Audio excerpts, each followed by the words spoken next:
Oke, kali ini saya akan membahas tentang suatu sistem operasi ya. Namanya FreeBSD. Ini saya install langsung di laptop. Oke, kenapa FreeBSD? Yang pertama, FreeBSD memang merupakan turunan langsung dari Unix. Benar-benar turunan langsung dari Unix, bukan Unix like ataupun tiruannya. Kita tahu kalau GNU itu dia berusaha meniru Unix. Linux itu hanya kernel yang kemudian dipadukan dengan GNU dan akhirnya menjadi sebuah operasi sistem, dan itu Unix-like. Tetapi FreeBSD ini benar-benar Unix, benar-benar turunan Unix, walaupun dia klaimnya itu Unix-like. Kenapa dikatakan Unix-like? Karena FreeBSD ini tidak punya lisensi untuk menggunakan nama Unix, nama dagang Unix. Nama dagang Unix ini dipegang oleh, saya agak lupa, Open Group atau siapa. Justru macOS yang dia ngambil beberapa kodenya dari BSD bisa dikatakan sebagai Unix karena dia membayar $100.000 untuk agar dia dapat dikatakan sebagai Unix. Oke, terus kenapa lagi FreeBSD? Karena yang pertama, saya sebelum menginstal apa ya, FreeBSD, saya pernah menggunakan Linux Ubuntu. Ubuntu itu OS pertama, lalu pindah ke Linux Mint, lalu masih ke Ubuntu, lalu saya pindah ke Arch Linux dengan segala kustomisasi desktop yang ya seperti i3WM, OpenBox dan lain sebagainya. Lalu capek ke Arch Manjaro. Sebelumnya Manjaro dulu, baru Arch, lalu kembali ke Manjaro karena Arch itu rolling release nggak kuat untuk internetnya. Terus setelah Manjaro pindah ke kemana ya? Masih menggunakan Manjaro itu sekitar sampai Manjaro itu ke Ubuntu, balik ke Ubuntu lagi, cuma Ubuntu yang KDE Plasma versi 5. Nah, setelah Ubuntu KDE Plasma, karena terlalu mungkin tidak sesuai yang saya harapkan atau gimana ya, karena saya mengharapkan agar dapat seperti macOS, saya pindah ke FreeBSD. Ini pertama kali saya menginstal FreeBSD itu entah kapan ya, bulan lalu atau 2 bulan yang lalu, dan 2 kali reinstall masih banyak masalah. Bukan masalah, karena memang tidak sesuai yang saya harapkan ya, ingin seperti sebuah macOS.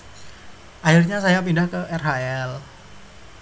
RHEL GNOME, dan RHEL itu saya nggak betah, lalu pindah ke FreeBSD ini.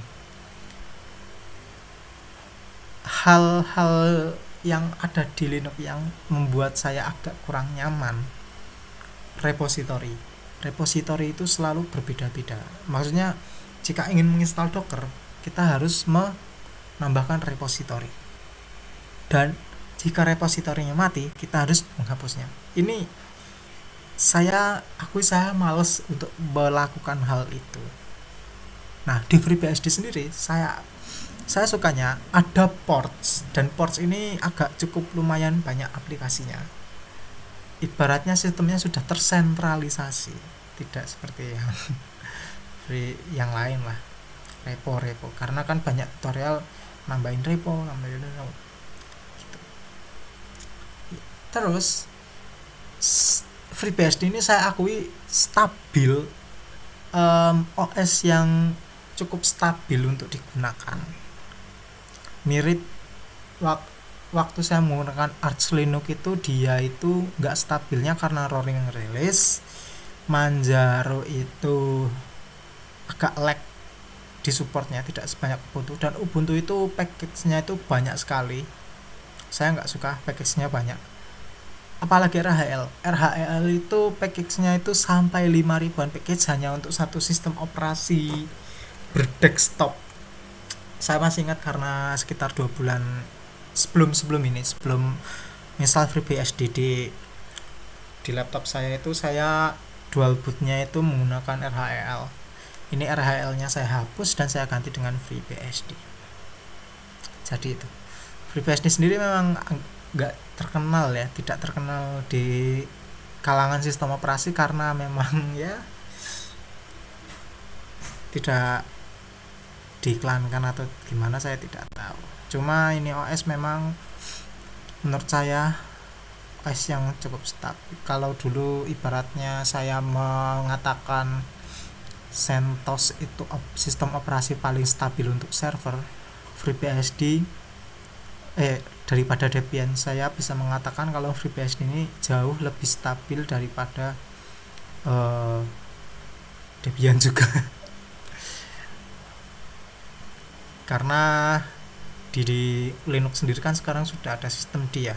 Sistem D ini memang agak kontroversial di kalangan penggiat Unix like, karena mereka kan masih berpedoman pada Linux filosofi. Oke. Untuk hasilnya saya menggunakan Viz. Bawaan itu SH.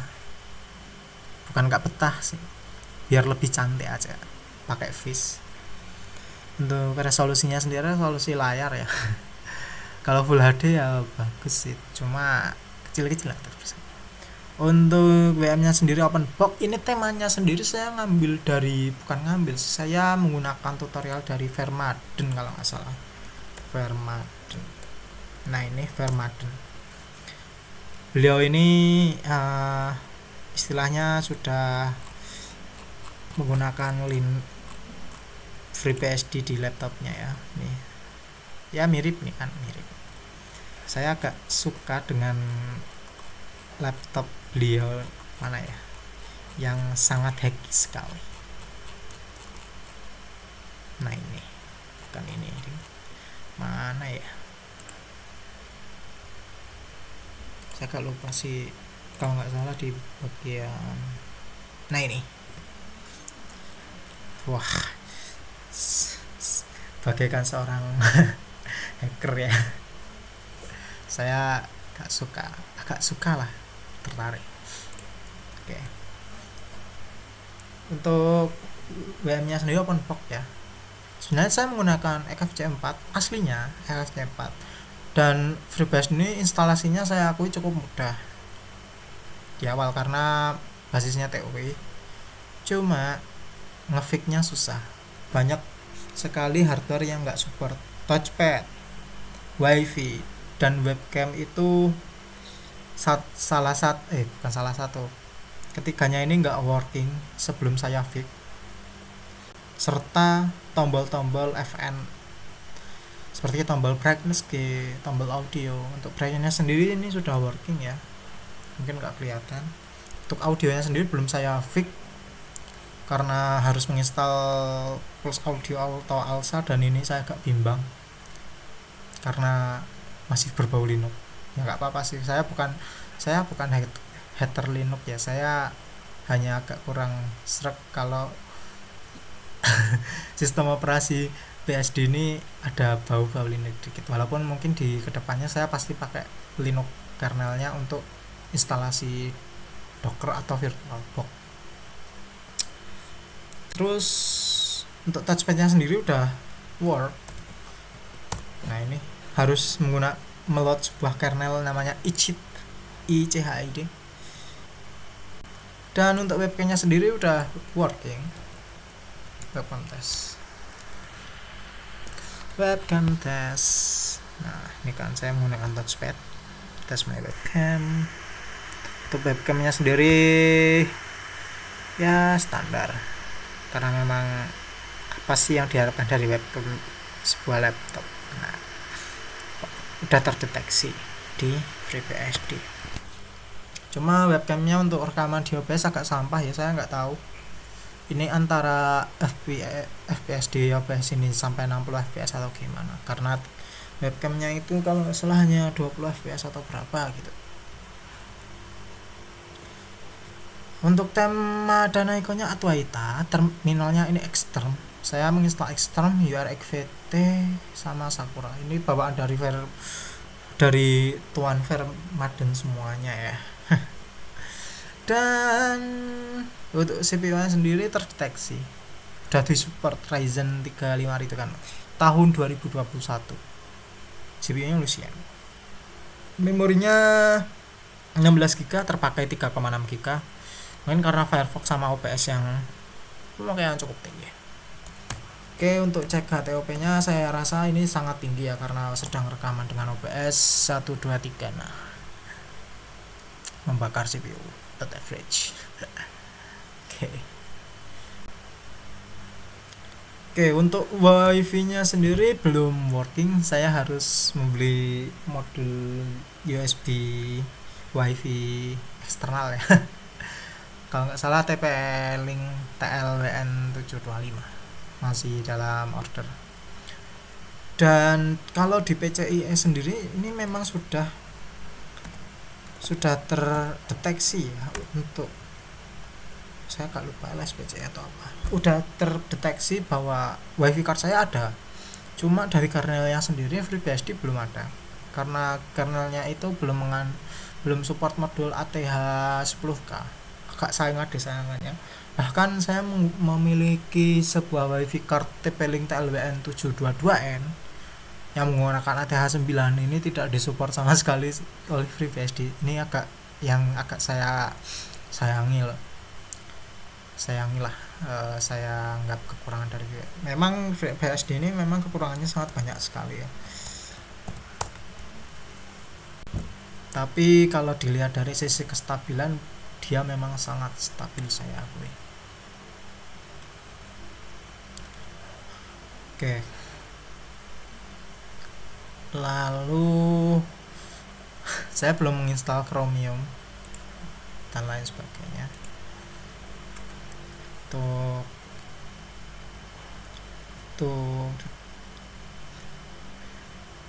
ya. Kemudian jika dibandingkan dengan Linux, package-nya juga masih banyak Linux sih. Untuk FreeBSD sendiri memang cocoknya itu untuk server.